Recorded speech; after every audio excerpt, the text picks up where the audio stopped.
What's up, y'all? Candy Girl here. And today I'm not going to do any 2 cents on anything. I'm just going to kind of give you some short stories about me as a kid, because I was sitting here thinking about my childhood and like how I used to be and stuff, and I just realized that if the baby's going to be anything like me, I'm screwed, because I was terrible. I was bad. I was bad to the bone, like bone marrow. Like, I knew better, I knew how to do better, but I just felt like life would not be as fun if I did better, so I'm not gonna do better. So being that, you know, God is a graceful God, we're gonna pray together that the child will not be anything like me, at least the me from ages 3 to like 21. I mean, I can't. So let's get into that. But before I do, I just want to say one more thing. Thank you to everybody who congratulated us on the baby. My husband and I looked at each and every one of those comments, and we really appreciate you and all of your love and support and encouragement.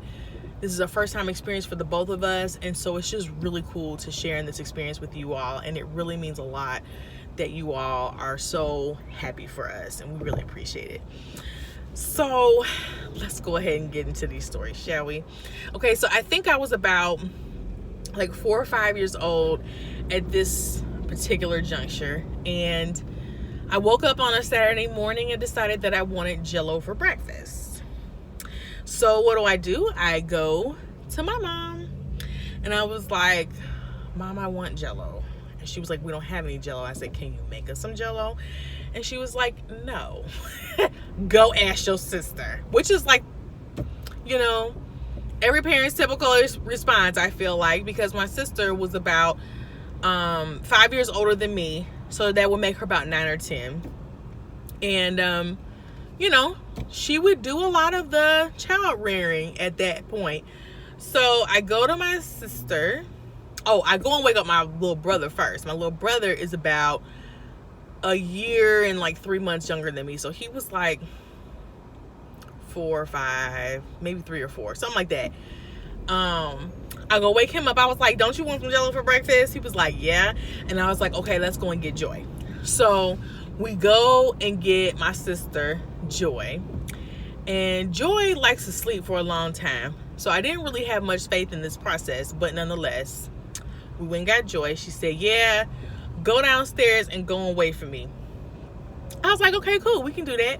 So we go downstairs, we waiting. She taking too long. I said, we're gonna go ahead and get started. I feel like I know how to do this. At least I know in my spirit how to do this. But at that point, I didn't even know how to read the instructions. So I don't know what made me think that I could. But I felt like I'm just gonna let the spirit guide me. So went ahead, took the jello and put it in the bowl, the jello powder. So far, so good. Now, as you know, we all have childhood amnesia, so I'm gonna claim childhood amnesia on this lapse of like mental, like what was the analysis going on in my head that I felt like this was a logical step.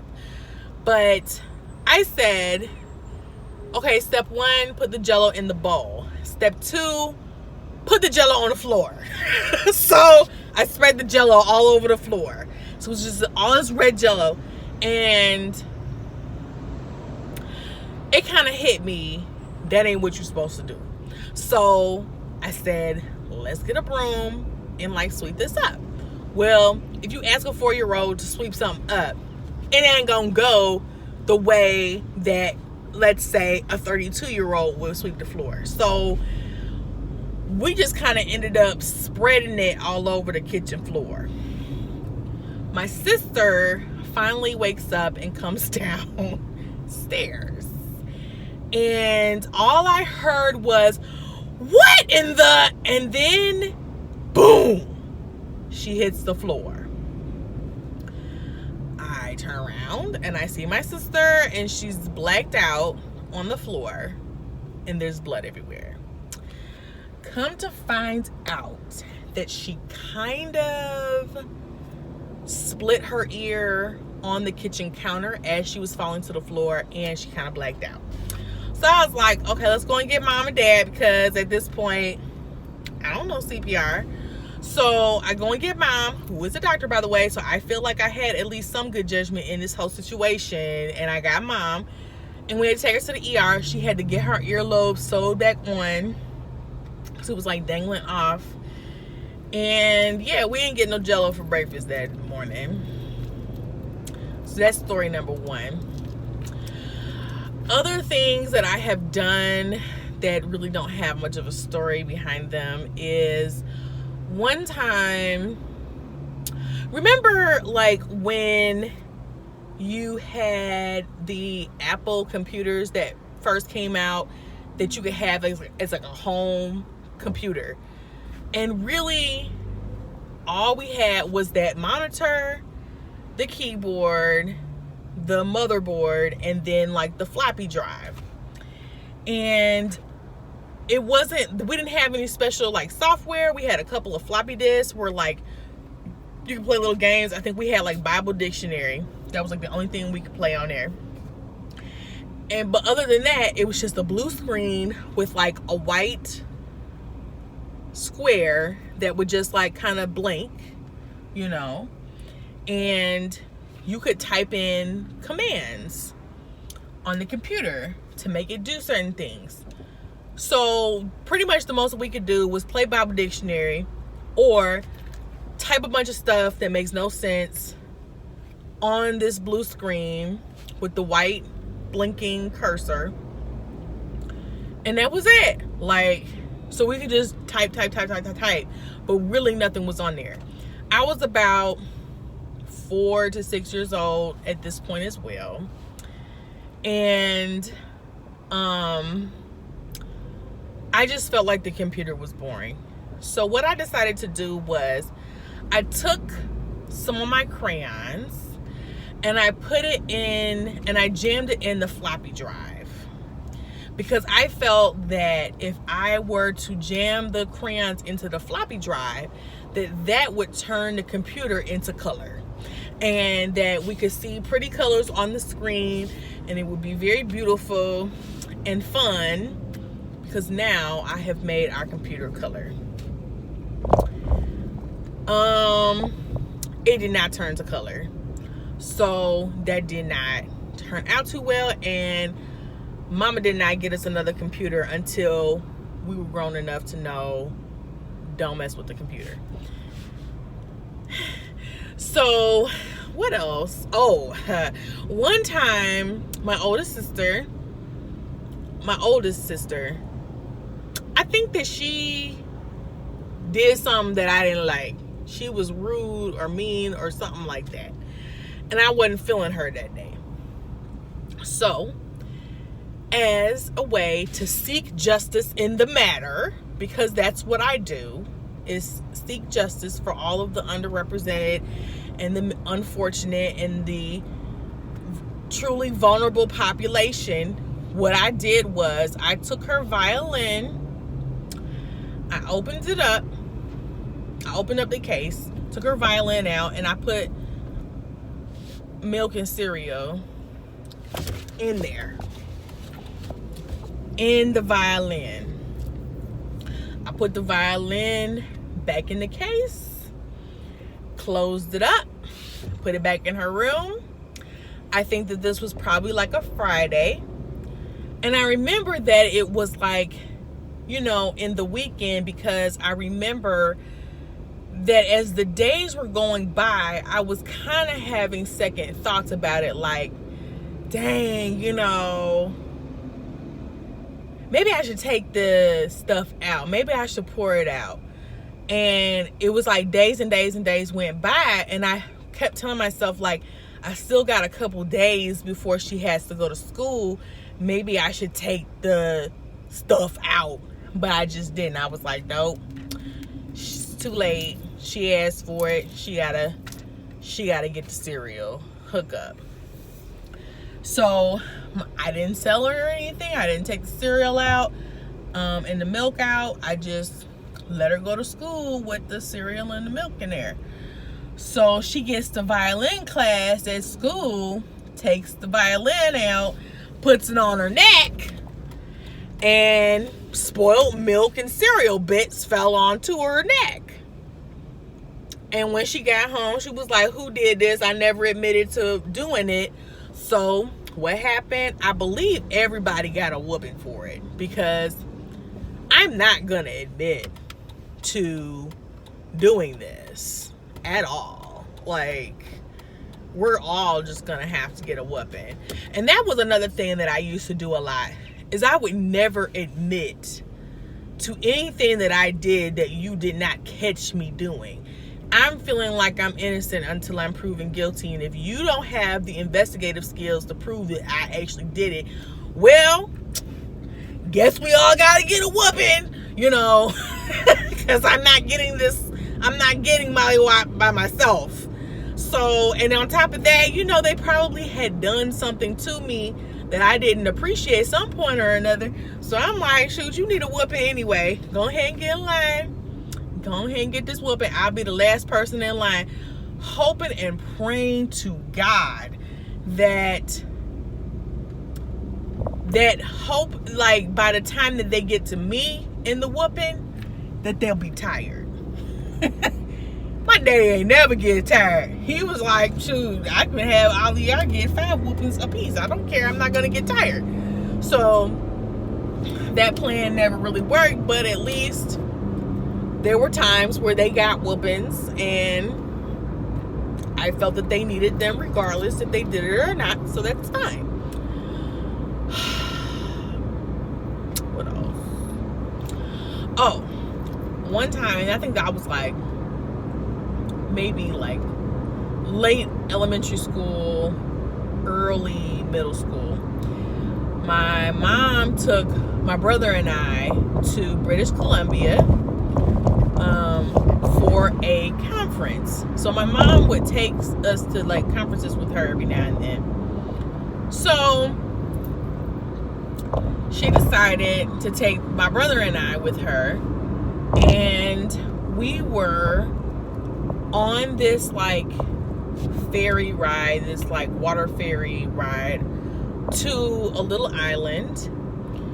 And like the island had like a museum and attractions and stuff like that. She took us there, and we stayed there until the very last like ride back to the mainland. So we really had to make this last ferry, or else we were stuck. So I think my mom had like went in the line to get the tickets, and I had the bright idea that maybe we should play hide and go seek. So I go and I tell my brother, I whisper in his ear, let's play hide and go seek.